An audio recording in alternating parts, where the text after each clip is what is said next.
Yang bertanya, Assalamualaikum Sensei. Waalaikumsalam. Anak saya berumur 1,5 tahun. Bagaimana supaya menguatkan kakinya agar bisa berdiri, Sensei? Ya, betul. Bahwasanya terkadang kembalikan kepada sistem umur 2 tahun tadi ya. 1,5 tahun. Dikembalikan kepada sistem cerna tadi. Dikembalikan kepada sistem cerna.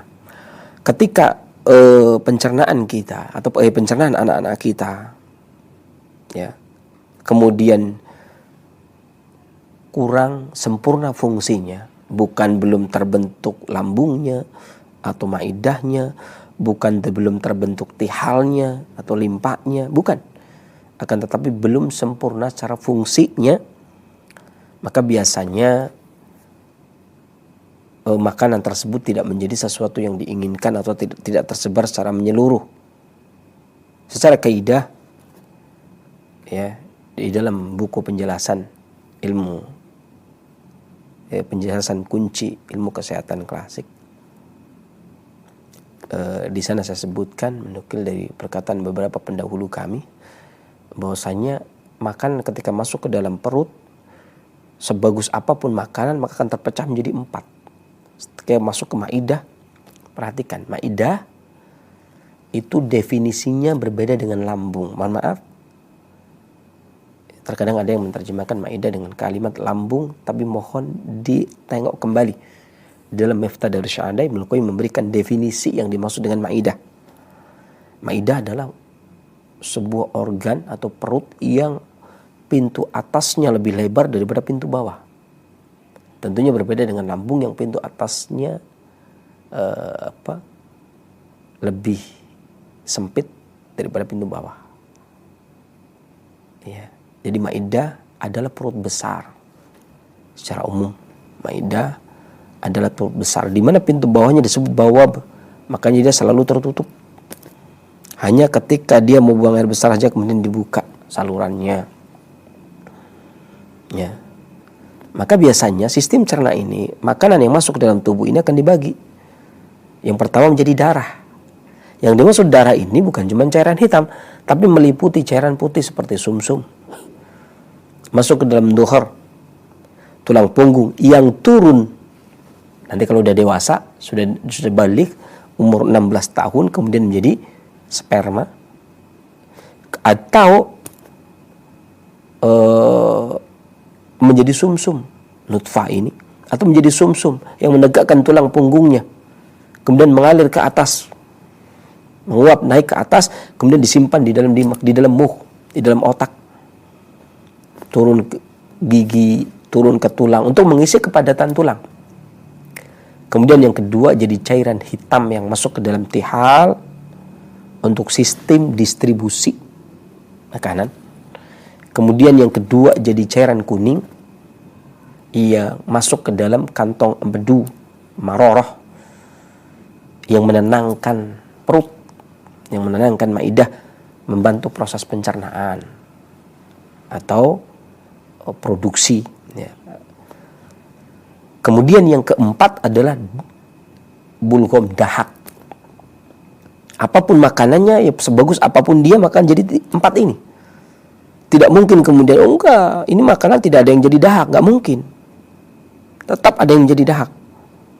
Ya, tidak mungkin ada spesial yang tidak menjadi dahak, tidak. Kecuali makanan-makanan yang ada di surga. Ketika kita di surga, makan apapun tidak akan ada yang jadi kotoran, tidak ada yang jadi air liur, tidak ada yang jadi ingus. Tapi ketika di dunia, sebagus apapun makanan itu tetap akan jadi kotoran. Air kencing, ingus, dahak, buang air besar, ini tetap ada apapun makanannya. Nah, yang menjadi darah tadi, inilah yang tugas kita tadi. Kalau makanan tersebut bagus, yang masuk menjadi asupan itu bagus, asiknya juga bagus, kemudian sistem cernanya, fungsinya itu bagus, baru tertata, Bu. Darah tadi mencukupi, sehingga sebagian ketika masih kecil, sebagian digunakan untuk memberikan makanan kepada seluruh organ, dan sebagiannya lagi dimasukkan ke dalam duhur, kemudian mengisi kepadatan tulang sehingga kokoh berdirinya. Ya. maka dia membutuhkan beberapa makanan-makanan yang taruhlah kata singkat cerita itu bisa masuk, bisa menjadi esensi yang masuk ke dalam tulang punggung. Ya, diantaranya ada udang yang bagus, sarang burung walet, sirip ikan hiu. Ya. Kemudian juga ada buah, ada apel. Ya, atau buah-buahan yang lainnya. Walaupun tidak terlalu banyak. Apel yang lokal saja karena kita orang lokal. Ya, kita ini juga bukan orang luar ya, bukan orang bukan orang internasional, itu orang lokal. Maka makan buah-buah lokal saja sesuai dengan karakter kita.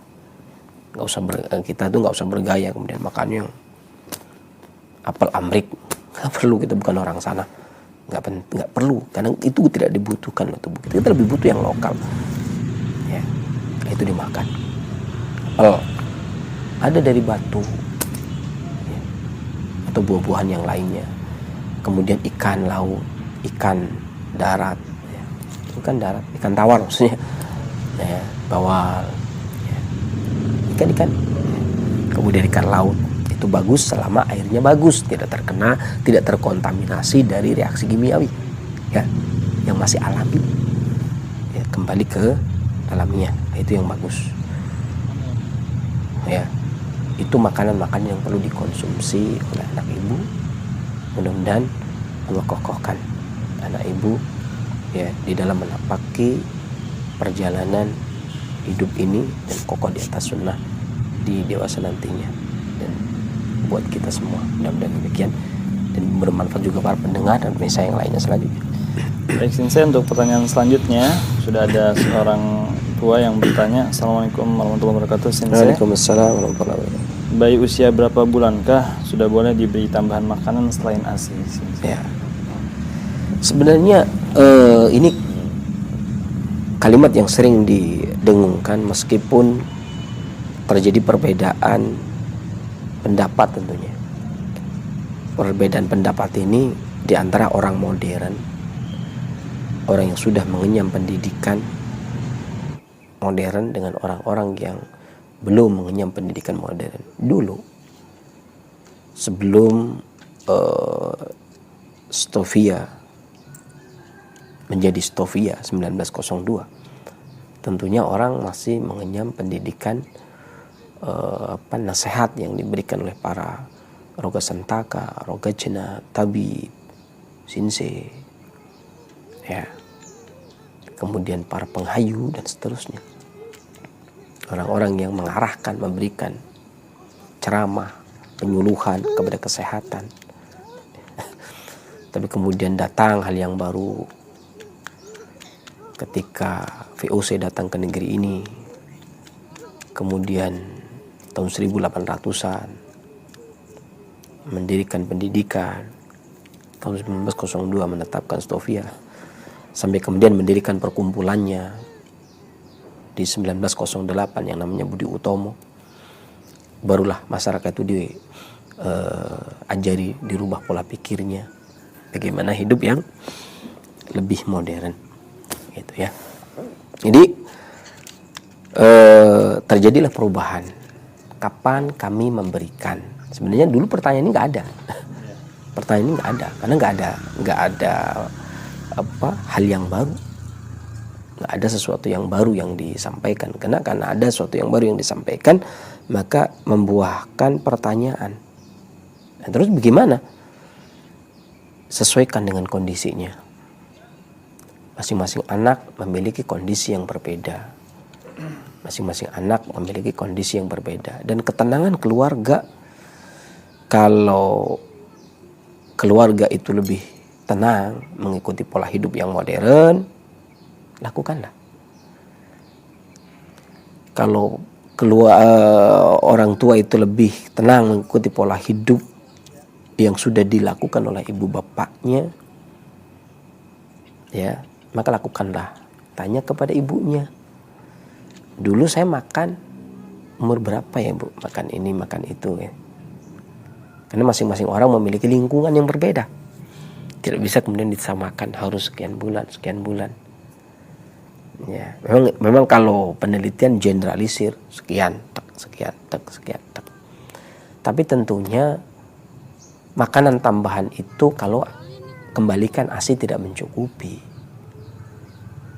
Kalau dikala anak itu kemudian diberikan ASI kemudian mencukupi, biasanya belum ada alasan untuk memberikan makanan. Biasanya ASI diberikan tapi dia masih kelaparan. Ya. Baru kemudian diberikan asupan tambahan. Kan masing-masing anak berbeda. Laki dan perempuan juga beda kok. Makannya beda. Laki dan perempuan saja beda, apalagi antara daerah satu dengan daerah yang lainnya. Ya, itu demikian. Mudah-mudahan bermanfaat. Dan selanjutnya, baik Sensei, sepertinya pertanyaan tadi merupakan